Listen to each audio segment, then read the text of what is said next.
Okay, I'm going to do, I think I'll do a plaster cut.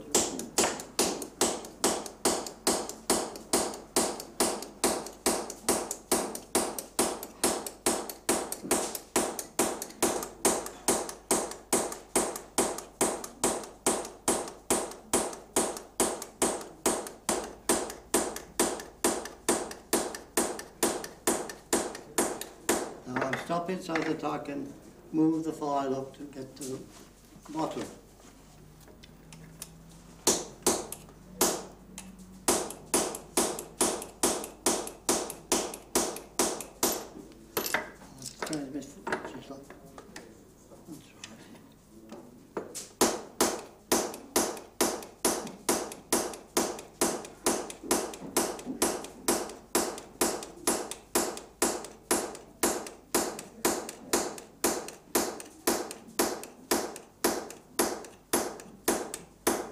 That's the one side done.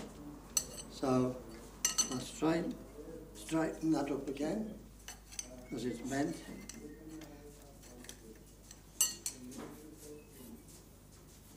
And start on the point again.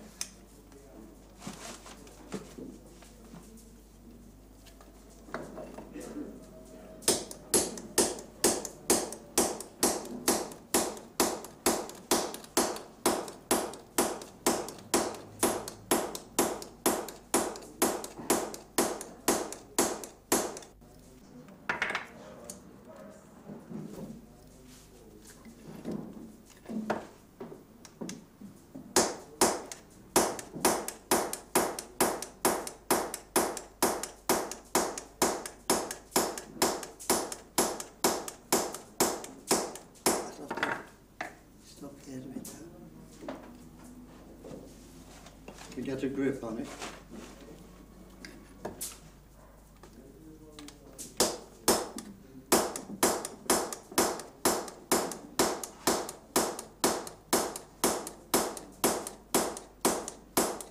I think I'm a little bit too, just a little bit on the soft side really.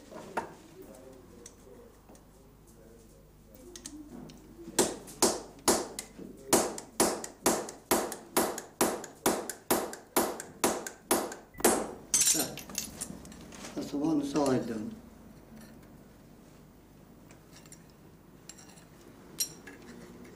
These leads that I'm cutting on the soft side, so that's the reason the file bends, because it wouldn't do in the ordinary way. That's it now. I've got to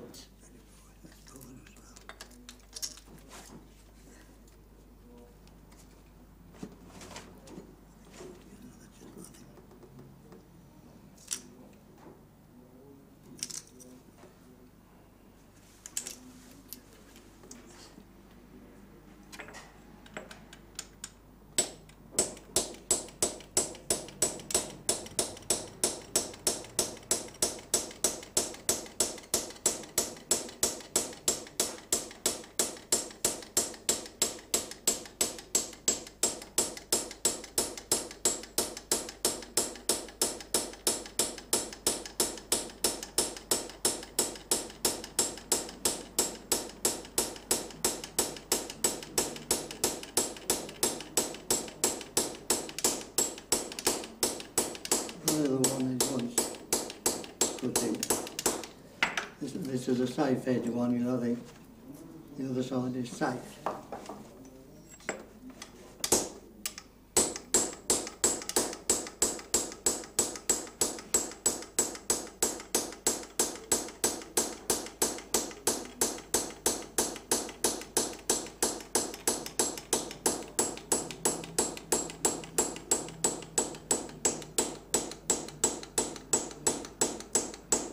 That's the edge.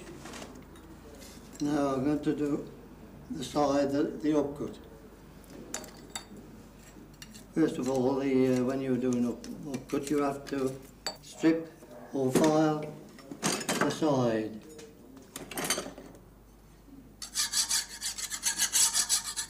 So that's the one side. but I may as well do the other side, and then it'll save me.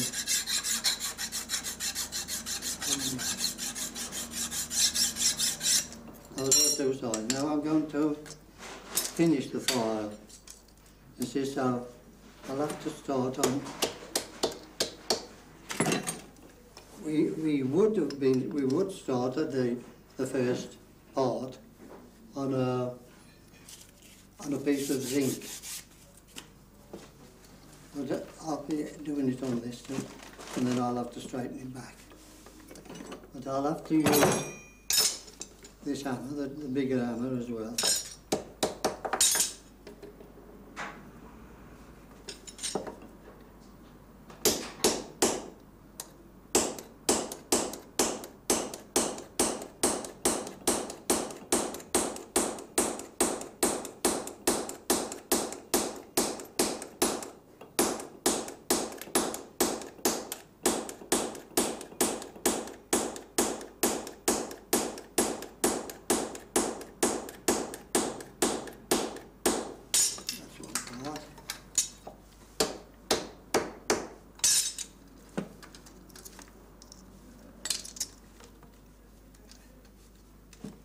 From there now. That is solid.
Now that's the file almost ready for hardening, so that's, I've straightened that a little bit because it's the lead being soft that really. And then what I do is just file this phrase out so that, because this is a safe edge of a file, you see. There's one side of it cut and the other is a safe edge, so that you can file things without filing the sides. We'd only got hand cutters then when I first started, but then we did have machines as well, you see. So I was always a hand cutter. But I did work the machines as well, but I mean my job was this. I was a cutter. Yes.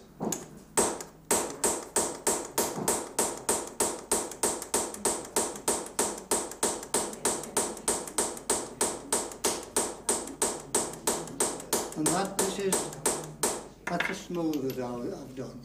What are the blanks made of? Steel and carbon mixture, you know, for toughness. And they were brought in from an outside manufacturer? Well, but we used to make them, but we used to buy the steel in bars. And I've done the tanging and so on, you know, of files and shaping them. These are easy because they'd be flat to start with, you see, this sort of steel. And you just cut them off at a length and tang them. Yes. And we did get small hammers for tanging, you know, just turning it yourself in, you know, and putting it under the hammer while it was up and down, you see. And then the hardening, you have to start, if you own the place, you have to start and find out how to do all these jobs in case the men say, well, I don't want to do it all. And you start, well, as I did, I started about 14 and a half. You start on a round file. On a round file, you're almost bound to keep on the top of it. You know, you wouldn't go over like that because you are supposed to keep it flat on the top of whatever you're cutting. Even this, you see. And so you start on those, and it's a slow progress, you know. But nevertheless, you're someone more adaptable, and perhaps I was more adaptable than most then. And I picked it up pretty well, you see. Yes. Yeah. And there isn't a file on the list that I couldn't cut by hand, and also make them. I'm 80, so I've had some experience at it. So I mean, this comes second nature to me. You know, I mean, you say like about the teeth. Well, I just know how hard to hit this file to make this tough. Then I would go right down. What we would call a shifting is going right down as far as you can. You know, without stopping, because you know, when you get my big hammer, I could do this same blow with this hammer.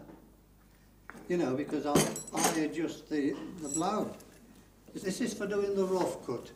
Not, you know, a rough cut like that, or even like that. Yes. I wouldn't be surprised if this isn't one of mine, because these are the sort of files we supplied to Willenhall. This is half inch, this is 11 inch by half inch. And of course that would recut, well, at least 6 or 7 times. So they only had to buy the blank once to use it 7 times, you see, instead of every time. When they'd worn it as much as they wanted to wear it, they'd send it back to us, and we would anneal and soften the file. When they used to be rough, second cut and smooth. The smooth was the fine one, the second cut was between the rough and the fine. But they changed the name, the rough file, to a bastard. Yes. You would remember the spacings for those well, cuts. You just... It was automatic. It became automatic when they said this is this is a bastard cut, or this is a rough cut. Now you'd get this. You didn't use anything heavier than that. You see, you didn't use anything heavier than that, and nothing much lighter than that. But this, as you see how I've worn this, if I was going to do a rough cut, but you'd want perhaps a bit bigger chisel, and it would have to be set off on this cutting edge differently. But you know, all you do is you'd pick it up. I've been messing on my... You'd pick it up and drop it on and knit it harder, of course.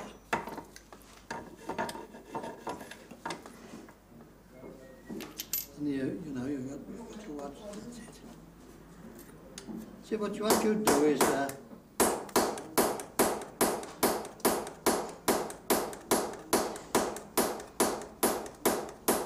see, not quite as fast as because it's a and there's the cuts on. So it is the depth of the cut, which is determined by the speed, the weight of the blow and the hammer. Right, yeah. That makes the difference in the teeth size. That's right. Yes. And that is called the overcutting. That's an overcut. That's right. Well, for upcutting, we just clear that top to take that round edge, the top, the very pointed part, so that your chisel can run on the top. And then we use a oil mop over it. It helps to keep the chisel more fresh, you see. So then you'd turn it this way, which we call the upcutting. So this is, I'm going to use the wrong chisel. That. See, and then this is the finish of the file.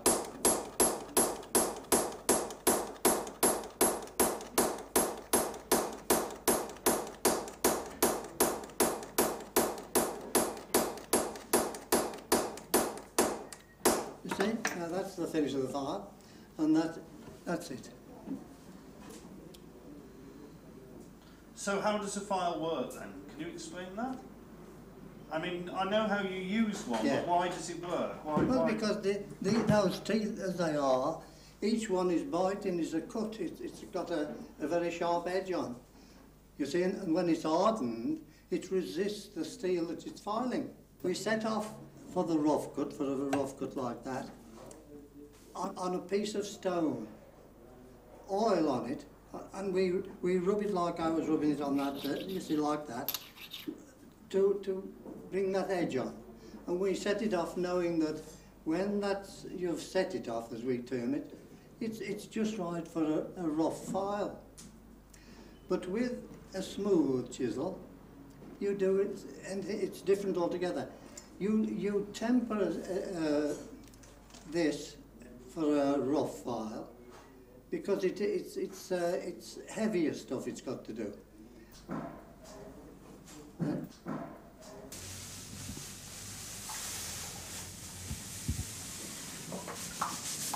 I'm going to use this because I've only waited.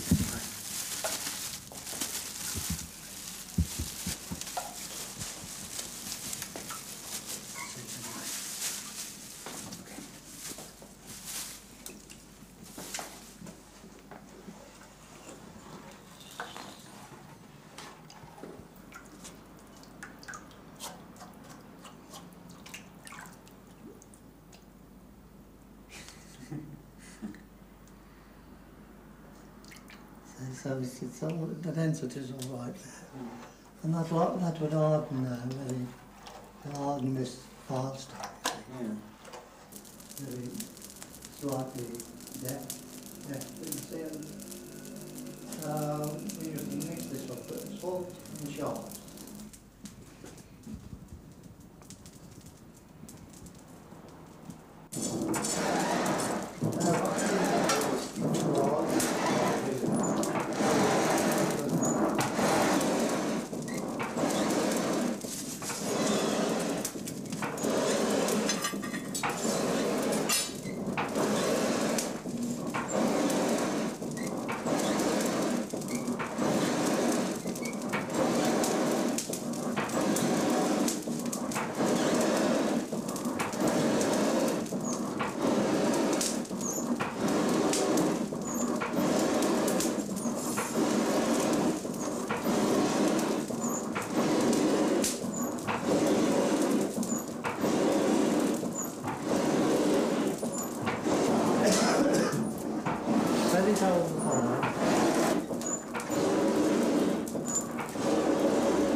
straight anyway.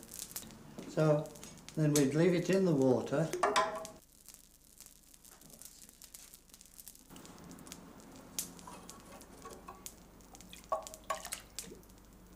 See, we used to, after it's been in here, we would brush this file out and clean the dirt off, and then put it to soak in vitriol. And that would burn the dirt off as well. And then brush it out and oil it. In the old days anyway, we used to have to go on putting salt in water until it was dense enough with salt to float an egg or a potato.